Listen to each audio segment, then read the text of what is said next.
আমাদের দেশে এত ভালো ভালো সুন্দর সুন্দর আর্টিস্ট থাকতে কেন দেশের বাইরে থেকে আর্টিস্ট আনছে। দেখেন একসময় কিন্তু শাকিব ভাইকেও বলা হতো যে ভালো লাগছে না, কিন্তু এখন দেখেন সে কীভাবে চেঞ্জ হয়ে এসেছে। সবাই কিন্তু এখন শাকিব খান ছাড়া কিন্তু কোনো কেউই নাই, আসলে কোনো হিরোরই দেখা যাচ্ছে এখন বেল পাওয়া যাচ্ছে না। সরি টু সে দ্যাট দেশীয় নায়িকারা যে তৈরি করতে পারে না এরকম না, সব মানে তাদেরকে তো ইউজ করতে হবে, তাই না? দেশীয় নায়িকাদের তো ইউজ করছে না।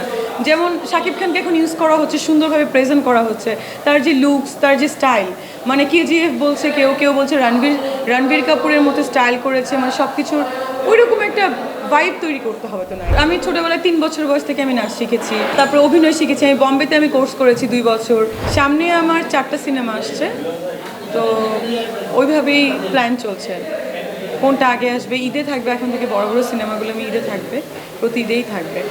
তা সিনেমা তো বাংলাদেশে এখন অনেক চেঞ্জ, অনেক দিন আগে থেকেই চেঞ্জ ছিল, এখন আরও ভালো হোক, কারণ আমরা আসলে সিনেমার আর্টিস্ট। আমাদের মনে হয় যে সিনেমা আরও ভালো হওয়া দরকার।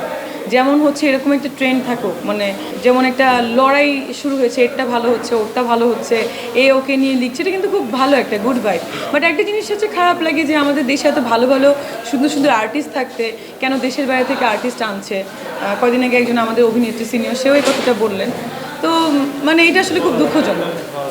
মানে আমাদের দেশের সব আর্টিস্টই কিন্তু সুন্দর, এক একজন এক এক রকম সুন্দর যারা কাজ করছে। তো তাদেরকেও যদি সুযোগ দেওয়া হতো অনেক ভালো কাজ করতে পারতো। দেখেন একসময় কিন্তু শাকিব ভাইকেও বলা হতো যে ভালো লাগছে না, কিন্তু এখন দেখেন সে কীভাবে চেঞ্জ হয়ে এসেছে। সবাই কিন্তু এখন শাকিব খান ছাড়া কিন্তু কোনো কেউই নাই, আসলে কোনো হিরোরই দেখা যাচ্ছে এখন বেল পাওয়া যাচ্ছে না। সরি টু সে দ্যাট মানে একটা অন্য ব্যাপার। তো আমাদের প্রতিটা আর্টিস্টকে যদি ওভাবে ইউজ করা হয় সবাই কিন্তু ভালো করতে পারবে। শুধু যে দেশের নায়িকা নিলে যে নায়ক দেশের বাইরের হতে পারে এটাও কিন্তু হতে পারে, ভালো হয়। না না না, আমি তো 2টো সিনেমা করেছি, আমার চিনি বিবি, তারপরে হচ্ছে ফুলজান নায়িকার প্রধান সিনেমা ছিল।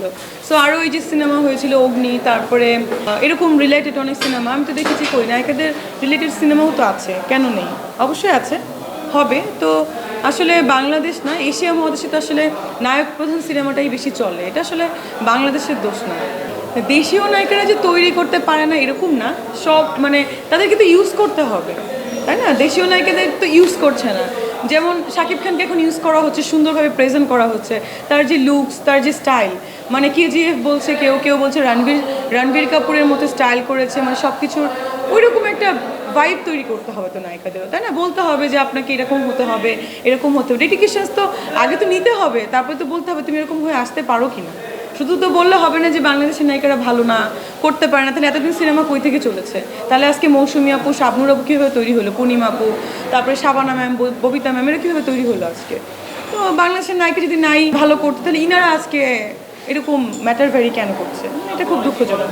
সামনে আমার 4টা সিনেমা আসছে, তো ওইভাবেই প্ল্যান চলছে। কোনটা আগে আসবে, ঈদে থাকবে এখন থেকে বড় বড় সিনেমাগুলো আমি ঈদে থাকবে, প্রতি ঈদেই থাকবে। না, আমি ছোটোবেলায় 3 বছর বয়স থেকে আমি নাচ শিখেছি, তারপর অভিনয় শিখেছি। আমি বম্বেতে আমি কোর্স করেছি 2 বছর। তো মানে এটা তো ইউজ করতে হবে, ডিরেক্টরদের তো ইউজ করতে হবে আর্টিস্টদের। আর্টিস্ট তো ডিরেক্টরকে ইউজ করতে পারবে না। সো ডিরেক্টর যেরকম চাইবে আর্টিস্ট কিন্তু সেরকমই শর্ট দিবে। এটা কিন্তু ডিপেন্ডস অন ডিরেক্টর, শুধু আর্টিস্টদের দোষ দিয়ে কিন্তু লাভ নেই।